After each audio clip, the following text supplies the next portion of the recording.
shona kahle mzulu ayifiki lapho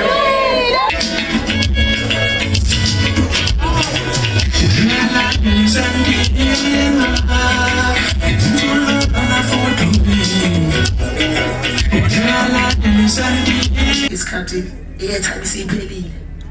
iphelile i-airtime sebefuna ukuqhuba okulosiko so ngeke sisona okwazi ukuthi ibhlungu inhliziyo yakho uyakhamba ukuthi mfana wami iyekela lizolungelizwa kuzobonakala ukuthi kuyogcina abantu kuyophela inhlamvu sikhona singabalandeli hayi angikhulume phutha phela iqiniso le usaba umngane wakho ukuthi wena phakamise ufunani la aphakamisanga lapha ngoba uyazi ukuthi sizozinja ngiyaxolisa ukukhuluma njalo angisiyo umuntu wenhlanga bangazi sikhophe simhlophe lesingelaphuma umlandeli umthandeni omkhulu hlezi ngisho njalo ngithi mfowami Velathi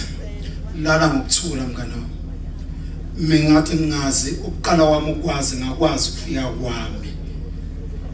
ngimemile wamema abantu ngenkathi umthandeni ekhiphe ayilosisiyathanda umphazamo sinomona ende menizosho othathe isama umthandeni ngenkathi ethatha isama wathi ucela singama nina mangithi mina ngumlandeli kaMthandeni ngi-Red Nation angikho njengoba ngizokhuluma la angikhulumeli ama-nation ningizwe kahle nawe mbulali makuthi ukhona lapho angikho kulezi zamaskandi ngiyacela angazi ukuthi umthathele noMvelazi angifuni ukungena kulezo zinto nami nginomndeni omdingayo kodwa ngithi uyabona namhlanje lento yenzile ukuthi uMvelazi uyathandwa eSouth Africa yonke ndizothi uTikTok wonke uphethwe ama-Red Nation njengamanje uma ungangena ukho because of sila ngenxa yakho Mvelazi mfethu anginawo amazwi amaningi ngiyaxolisa kakhulu nginonke inkinga ngumfana waseKasi umfana waseJozi kodwa ke khona umntana engifuna ukuhamba naye Mvelazi la awunike oyi-1 ukhona la engizovaya naye nje ngithi mfowami Velazi sizobukeka ngoshosha siyamfuna ayisekho into engizoyikhuluma kuyo ngiyabhakede emakhanda siyifihlile ngoba sesiyasathandeni ngizomfela ngiloko ngamlandela ngo2013 ngahlangana nosiqiniseko ngo2022 angikaze ngize ngimngabazi ngangilandela umgqumeni washona umgqumeni ngalandela umjikjela washona umjikjela sebekhipha ondaba zekwayo noMthandeni noAlimgube ngangena ngathi nangu umfana ngamlandela wafika ku TikTok ngayithanda icontent kaSiqiniseko mahlala kwahlaleka ngumoderator namanje yimina ebengibablocker ngibamute umizona lemizokwazi ukuthi iyayetshela mawetheka ikilezo sikilezo siphezulu ziyena ukephoyisa sekifro nesono ngokuphumela nasebenasa abantwana nikushayelani ngoba kukhona nanokuphela nendoda ufuna mingayifuni yababeka sekini ungaziso mingaskiba wasezendoda emkhulu bakita balandela bakodwa isalo sanwenisiyephi unikisiyephi sikilesi okushona ezizokuthabelela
We were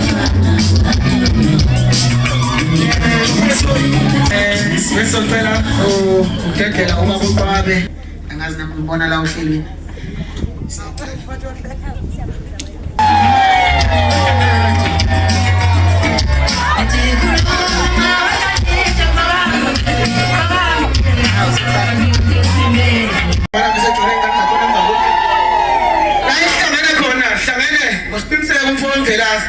insizwa besiphusha nayo ku TikTok usuku nosuku esitshela ngezinto eziphi ubukomwe zethi uyabona simanga lento enzamayo uyeke lento abamzondelayo na umfowethu leyo ukuthi ubesho nje ukuthi hayi yeka yile phake ngandlela yona bakhatheni ngibe msumukanyoko uthi insizwa ngakini kwaNongoma usikhumbu sathini lisimnandi ngoba siza siyaphindela bese kuza kusikele mamazazi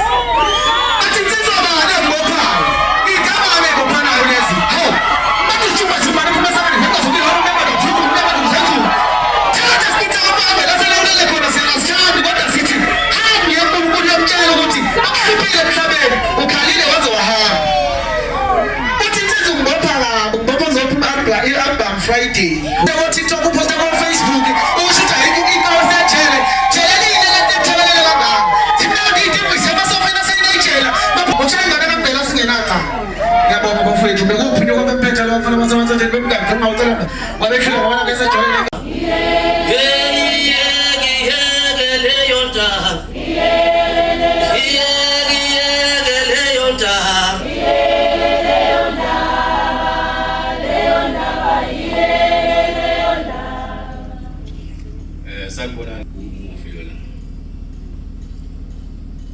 Mina angizukubeka kakhulu angikwazi ukukhuluma ngengane enhlizweni ngingenile kuyampoqa ngiyayilahlela kahle kahle ukuvuma ngoba lengalela khona abantu abaseduze nawe ayibonge inkosi kuhlungu kakhulu kushiwa isizwe ngane engaba le bese nekusasa elihle nomndeni wayo kusathembele kuyona ukuthi uvuna la athanda khona ithi incwadi kaJobe 1:2